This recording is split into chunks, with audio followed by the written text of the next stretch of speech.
Where do we go from here? Like most of us, I've watched television coverage from Seattle in the area known as the Capitol Hill Occupation Protest, or CHOP for short. Some are calling life in this area a festival. Others call it freedom. Freedom from cars, freedom from police, freedom, yes, from the USA. Despite what others may suggest, there is violence in this group. We're seeing it in many groups here and around the world. We blame it on politics, either the far left or the alt-right, but it doesn't explain the violence in other places in the world like Hong Kong or the streets of Berlin or the knife attacks in the UK. Now, we're all familiar with the name Karl Marx for his ideas on communism, but of much greater concern and worry to us should be his less-known ideas on society. In the mid-1800s, he suggested that society develops through class conflict. His view was that power circulates and functions in society to produce or reproduce inequality and exploitation. In the end, the ultimate goal, the reason for this violence, the reason for that others try to stop the violence, according to Marx, boils down to one word: power.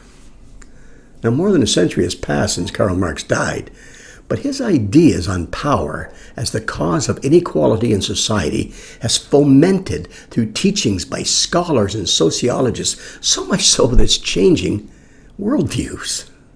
I believe this changing ideology is leading us in our postmodernist age to a world where fear, exploitation, and a blind demand for power is valued more than the character of virtue itself.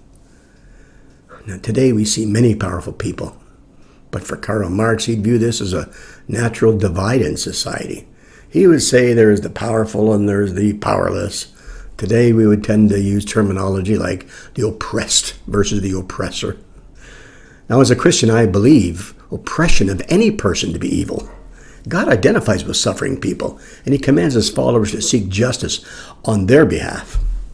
Christians agree that when those in authority are using their power to crush and abuse the powerless, then Christians should absolutely be defending the rights of the powerless. We view this need to defend injustice as part of our worldview, our reality. The children of today hear a similar story in the halls of their education, but what they hear is a different worldview, a different reality, rather than a biblical worldview that witnesses oppression as an individual act of one person exerting evil oppression against another individual.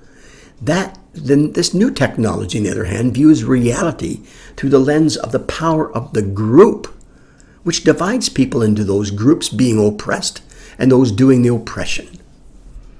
Groups are determined along various axes like race, class, gender, sexuality, physical ability, and age. The ones who are doing the oppression are viewed as privileged, while the oppressed are viewed as victims. We hear it all the time, don't we? We hear that a white man is privileged always, and a black man is oppressed always. A male is privileged, and a woman is oppressed. The wealthy are privileged, and the poor are oppressed. Adults are privileged and the youth are oppressed.